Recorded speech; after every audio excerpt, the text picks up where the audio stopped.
চণ্ডীতলায় deputation দিতে গিয়ে আক্রান্ত হলেন শ্রীরামপুরের তৃণমূল সাংসদ কল্যাণ ব্যানার্জি। অভিযোগ, রবিবার সকালে থানায় ডেপুটেশন দিতে গিয়ে বিজেপির ছোড়া ইটের আঘাতে তার মাথা ফেটেছে।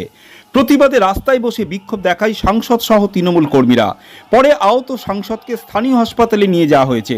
স্বাভাবিকভাবেই এই ঘটনায় এলাকায় রয়েছে ব্যাপক উত্তেজনা।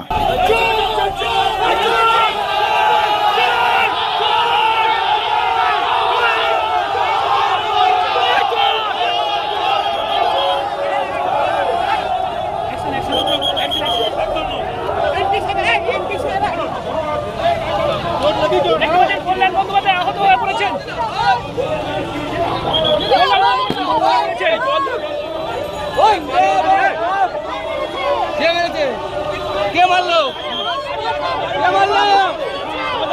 পানি পানি পানি পানি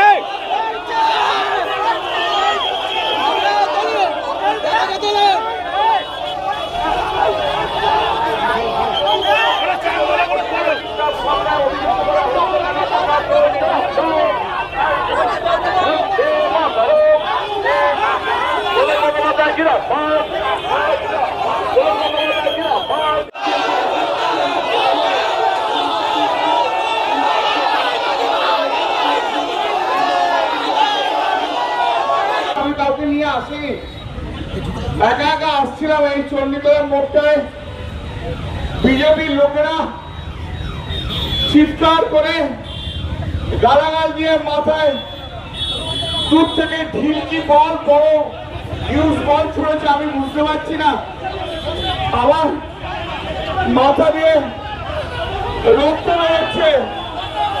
আমি তা সত্ত্বেও আমি আপনাদের কাছে বলতে এসেছি একটাই কথা, আমার আর বলার মতো শক্তি নেই।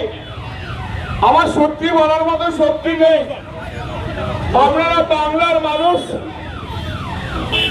আপনারা চণ্ডীতলার মানুষ, আপনারাই বিচার করবেন যে এই যে গুন্ডাগর্দি করছে, এই যে এমপিদের দিয়ে মারছে, এটা কি ঠিক হচ্ছে?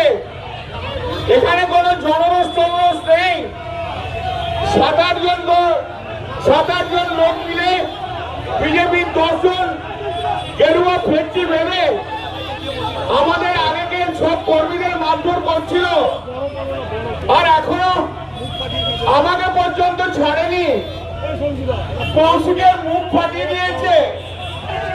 সারা পশ্চিমবাংলায় যেভাবে বিজেপি যেভাবে আমাদের উপরে অত্যাচার করছে, বিজেপি শূন্য করে দিতে চাইছে, ওরা সিপিএম কে এবং পশ্চিমবাংলায় কংগ্রেসকে অক্সিজেন দিতে চাইছে। আমি আপনাদের কাছে আমি আবার এই মাইকের মাধ্যম দিয়ে আমি সারা বাংলার মানুষকে একটা জিনিসই বলতে চাই যে আপনারা এই কর্মকে সমর্থন করছেন তো ওরা যেভাবে বিরোধীদের মারধর করছে, এমপিকেও দেখলে ওপর থেকে ঢিল